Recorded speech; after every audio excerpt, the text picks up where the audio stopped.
the programme. First tonight, the claim that 13 newborn babies were exposed to a lethal infection because doctors and nurses didn't wash their hands properly. The babies all got the E. coli bug during an outbreak at the Luton Dunstable Hospital in 2008. It happened in the intensive care unit for babies. 2 of the children died. Now, an official report has blamed poor hygiene for spreading the infection. Emma Baker's been speaking to the lawyer representing 2 of the families. This is Lewis Beard, just days after he was born 15 weeks prematurely. He was one of 13 babies who became ill at the Luton Dunstable Hospital in October 2008 after an outbreak of E. coli. 2 of those babies died. Lewis's parents from Highwich near Harlow say their son's been left with permanent damage.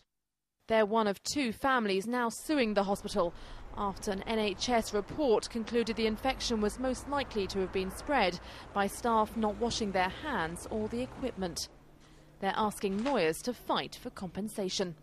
They're very angry because it's absolutely disgraceful that even when the preventative measures were put in place, the families and parents were still having to remind the staff, the nurses, the consultants to wash their hands before they touch the babies, which is just appalling. The Beard family's been advised not to talk to the media for legal reasons, but Lewis's mother has spoken to her lawyers of her shock at the hospital staff practices.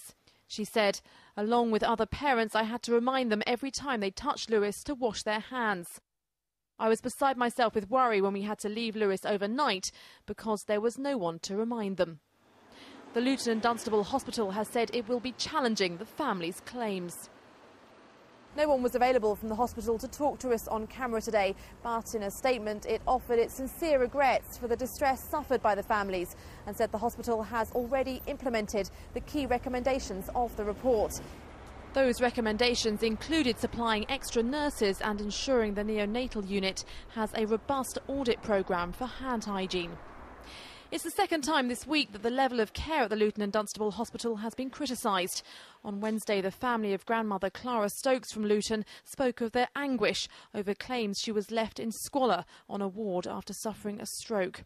The hospital denies the allegations. The neonatal intensive care unit at Luton Dunstable Hospital is one of the leading units in our region. But tonight, the Beard family are claiming it let their son down. Emma Baker, Anglia News, Luton. Staying with the health service, Suffolk's new out-of-hours GP service has admitted it may experience problems over the bank holiday weekend.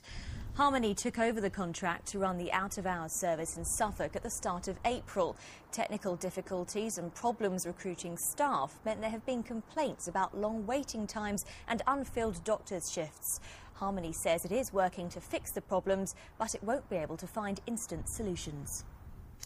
Meanwhile, a hospital in Milton Keynes says a national shortage of midwives has meant that recruiting enough to satisfy requirements set by the Care Quality Commission has been a challenge. Special conditions were imposed on maternity services at Milton Keynes Hospital in March after an expert team were brought in following the deaths of 2 babies. The hospital's trust says it's had to find different ways of making more staff available and that all women in established labour are receiving one-to-one care. We use nursery nurses and nurses within the ward areas to do jobs that maybe it's not necessary for the midwives to do, such as baby care and helping mothers with the breastfeeding.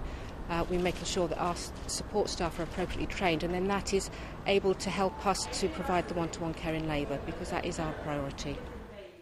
Well, clear problems there for the NHS. Yet the health service has not been a major topic during the election campaign so far. Well, our political correspondent Matthew Hudson is at the Luton and Dunstable Hospital. Matthew, all 3 leaders say there'll be big cuts to public spending. What do they say about the NHS?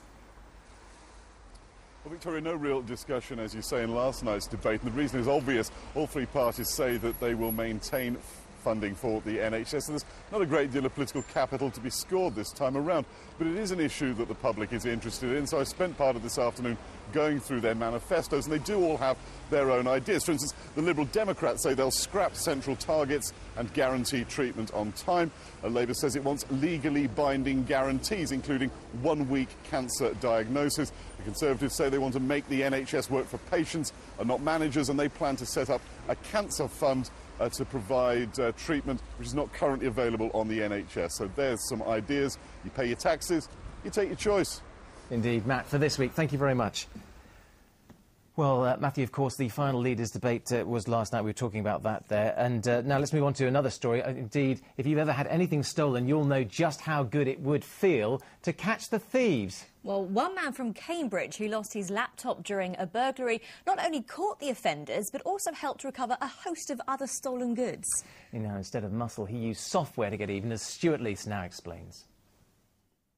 These numbers may look like something from the movie The Matrix, but they contained all the information Andrew Booker needed to help track down his laptop when a burglar took it from his home in Cambridge, because the stolen computer had been set up to share information via the web with all his other laptops. I realised that the stolen laptop might keep trying to synchronise after it had been stolen, and I went and looked through the log files on the server, and I discovered that it had indeed been synchronising. I got some information about where it was synchronising from, which is called an IP address. I managed to get lucky because I'd received an email from the same IP address, and they'd included their phone number and their address in the email. That person had bought Andrew's laptop and, when interviewed by police, was able to identify the burglar. It's not the first time we've heard about computer wizardry helping to catch criminals. In 2005, when a burglar in Cambridge stole Duncan Grisby's computer, it was all caught on a webcam that automatically posted the images onto the internet. Tracking down his computer was all in a day's work for Andrew, who's an IT expert. I think it just shows the way how the high-tech stuff can be used to track down property, and it also shows how people might not realise exactly what their computer is telling about them. Burglar John Laumbass, who's 22, was jailed for 21 months after admitting a string of offences. And perhaps there's room in the schedules for a new TV detective show about a software engineer who solves crimes. Stuart Leith's Anglia News, Cambridge. Well, it's 8 minutes past 6. You're watching